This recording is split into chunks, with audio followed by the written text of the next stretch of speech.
Ouais, donc le maquillage va être bien amorti. Monte-Carlo, Suède, 2 épreuves, 2 victoires. La saison a démarré en trombe. Au-delà des espérances de tout le staff de Citroën Sport, au-delà de celles de Sébastien Loeb. Les médias en général et la télévision en particulier se penchent déjà sur le phénomène. Entre la Suède et le Mexique, passage par Boulogne-Billancourt, un dimanche matin tôt, pour l'enregistrement du magazine Automoto de TF1. Automoto, notre invité aujourd'hui, c'est le héros du week-end dernier, Sébastien Loeb. Bonjour Sébastien. Bonjour.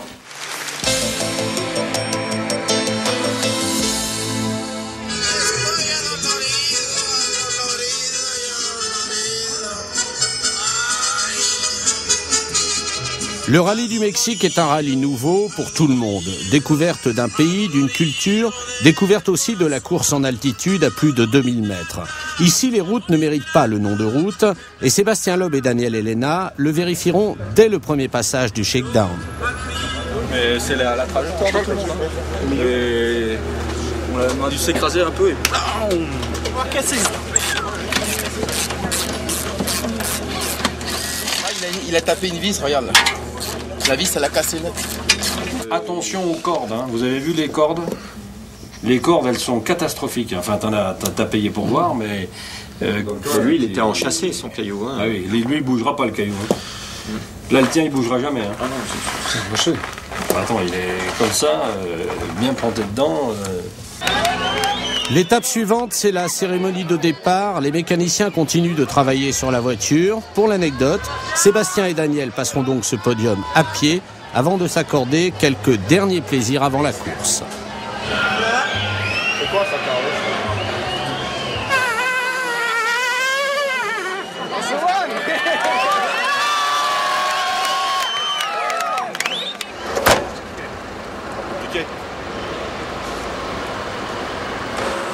Le monde entier pense ce matin les blessures de l'Espagne. Madrid vient d'être frappé par de terribles attentats. Madrid, la ville où est né et où réside Carlos Sainz.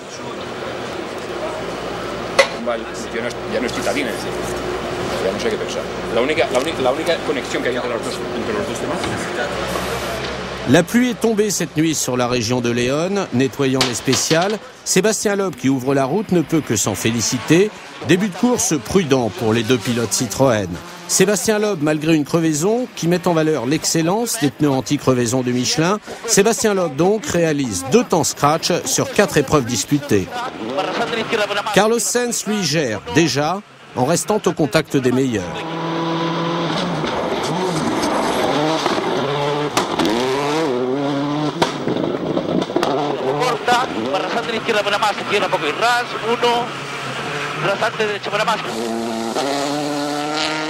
Sur le terrain, l'homme le plus rapide de la journée a été Peter Solberg, mais tous ses efforts seront annulés de la manière la plus bête qui soit. Il cale à l'entrée du parc d'assistance, se fait aider pour pousser la voiture.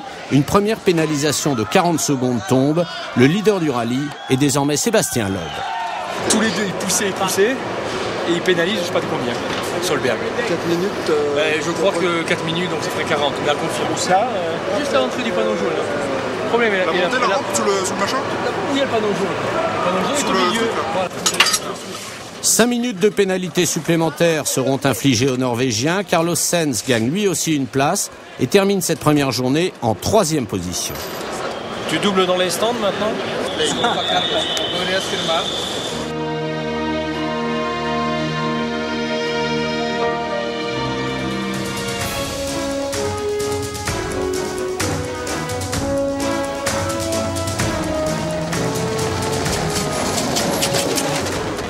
Première épreuve chronométrée de la 2e journée. Grenoble connaît des problèmes. Les équipages Citroën assurent et sortiront de ce chrono 1er et 2e du classement général. On a arrêté le rallye maintenant. Oui, on n'est pas compétitif. Là, on a le souffle chaud de Martine qu'il va falloir, à mon avis.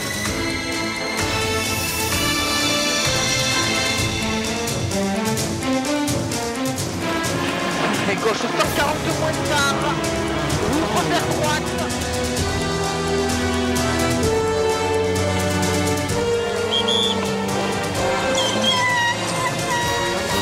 Le chaud et le froid, personne n'aura malheureusement le temps de savourer ce doublé virtuel, 2e spécial de la journée.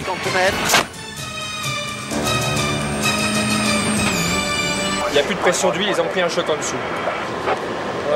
L'huile s'échappe du moteur de l'Axara, toute assistance est interdite, seul l'équipage peut intervenir sur la voiture. Enlever de ski, après regarder ce que vous pouvez faire avec le lot de bord pour essayer de colmater sur le carter.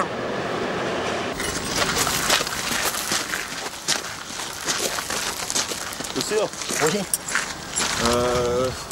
14 pipes. Donne la patte. Ouais. Ouais, ça va.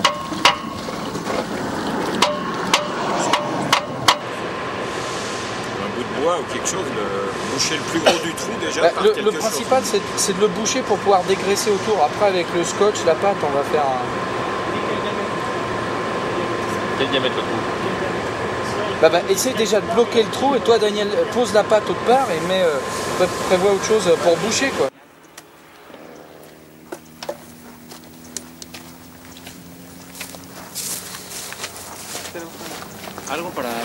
Ça sert à rien de continuer, hein. Qu'est-ce que t'en penses? Non. Bon, on vient vous chercher.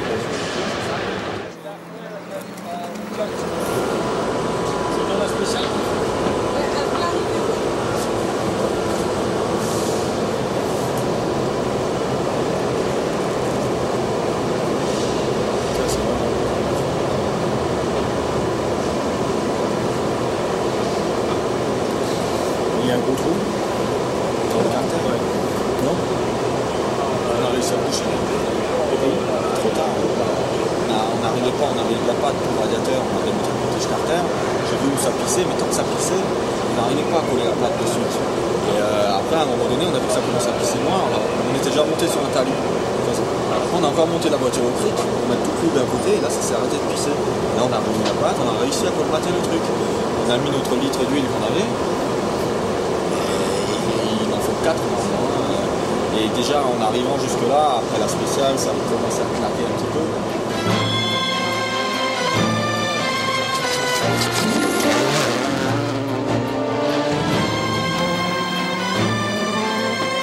Sébastien Loeb a abandonné. Carlos Sainz doit maintenant impérativement amener la voiture à l'arrivée. Mais une erreur de désignation des pneus va le contraindre à disputer la fin d'étape avec des gommes usagées.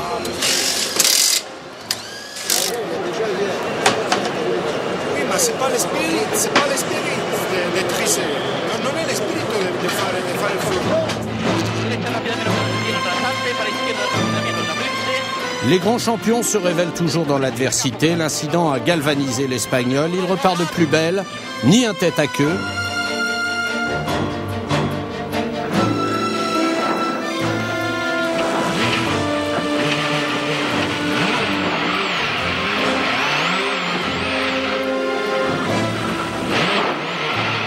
Ni une crevaison, tout ceci dans le 8e chrono, n'auront raison de son enthousiasme. Carlos Sainz fait une fin de journée éblouissante. Il occupe samedi soir la 2e place du classement, à moins de 15 secondes de Marco Martin. Tu veux les mêmes pneus demain? Oui.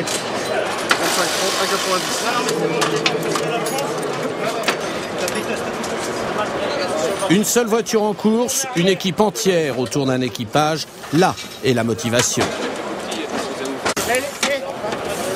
La maquita, c'est du dessus.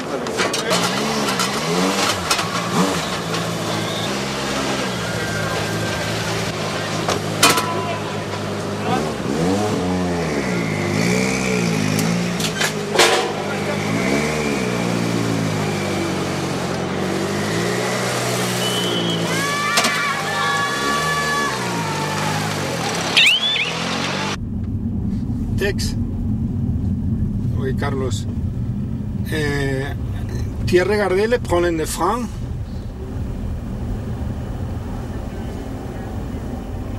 Ok, merci.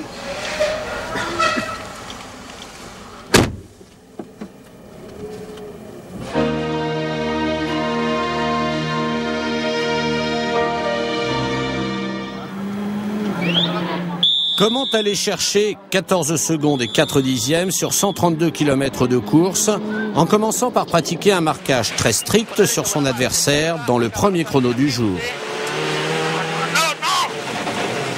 Oh la vache. Il ne perd que 2 dixièmes. Gay. Le temps de Martine, 18:34.6. Puis en enchaînant avec un temps scratch dans la spéciale suivante, l'adversaire est cette fois-ci derrière, 3 secondes derrière. Carlos Sainz n'a jamais été aussi près de la tête du classement. Il reste 73 km.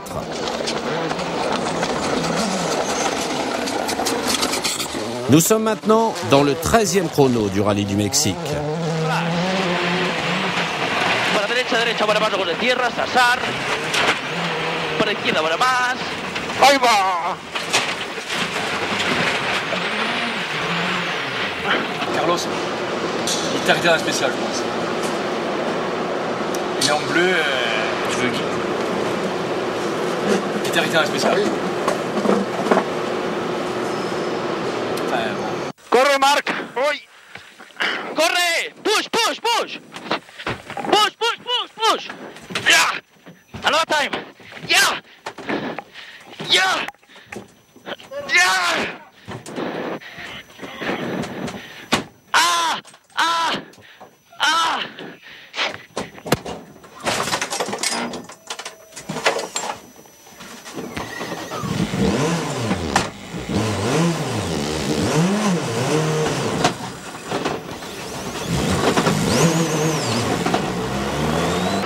Il repart.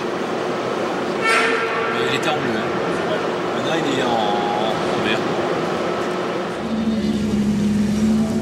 Ce demi-tonneau n'aura coûté qu'1 minute 15 à Carlos Sainz, mais il change profondément la donne.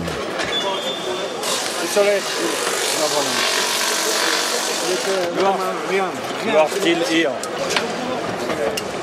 Comme ça. Elle est là. Maintenant, il faut finir. Duval est à 1 minute devant et Hirvonen est à plus d'1 minute 30 derrière. Donc, il faut s'y rouler. La consigne a été bien reçue et bien exécutée. Carlos Sainz ramènera la Xara à León sur la 3e marche du podium.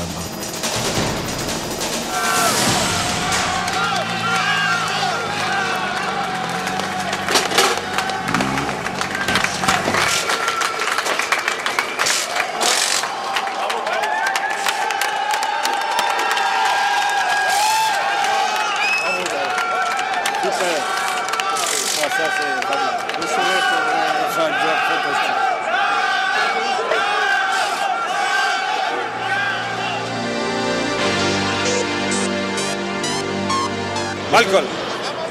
Ce sera ensuite le temps de l'hommage au vainqueur. I'm so happy for you. I'm so happy for you. I hope that you can continue with this result. I hope so, because it should, for sure. Very important for you. I know. Thank you. But well done.